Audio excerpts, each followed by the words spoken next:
आसपास कोई विद्यालय नहीं, आसपास तो भगवान के प्रेमियों के वास हैं और भगवान के श्री विग्रह विराज।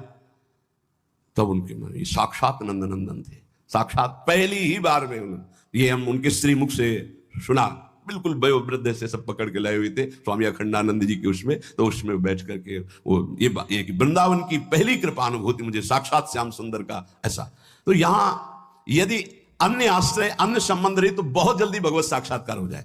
श्री नथियाबाई जी कोई संबंध नहीं, किसी से नहीं, या आए सेवा कुंज के पीछे उनका छोटा सा अब निर्माण हो गया, तो उपलाबिन लेती, चून मांग लेती, मोटी रोटी बनाती, किसी एक संत को पवा देती, धीरे धीरे छोटी सी कुटिया धीरे धीरे मांग करके, बस कोई संत पहुंच जाए 1 बजे 2 बजे 4 बजे, भाई जी राधे राधे, भूख लगी भाई जी, भिक्षा मिलेगी, रुक बाबा, तुरंत व्यवस्था करती और पवाती। अब धीरे धीरे ऐसा पूरे गांव में जाती, आटा मांग के लाती, कंडा बीन के रखती, 10-20 संतों को पवाती। एक दिन बैलगाड़ी में वो मांग करके जो चूना आदि कंडा आदि सब ला रही थी, संध्या का समय हो गया, कच्चा मार्ग था, वर्षा होने लगी, छाता लालटेन लेकर के, क्योंकि आटा संतों का है, लकड़ी संतों की अगर भीन जाएगी तो कल भिक्षा नहीं होगी।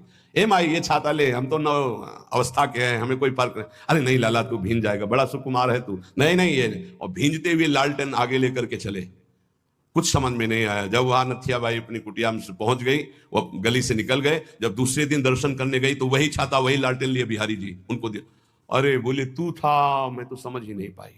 ये वृंदावन धाम है, रोज ठाकुर जी मिलते हैं, पर बड़े लीला बिहारी हैं। अगर किसी से संबंध रखते हो तो देख नहीं पाओगे, और अगर केवल उनसे संबंध रखते हो तो पक्का समझो कोई ऐसा वृंदावन वासी जो प्रियालाल का अनन्य है, ये नहीं कह सकता कि मुझे प्रियालाल का सानिध्य नहीं मिला। ये घर है उनका, आपका कोई और है, आपकी कोई ठौर है, इसलिए ये छुपे है, नहीं तो पक्का वृंदावनम परित्यज्य पादमेकं न गच्छत।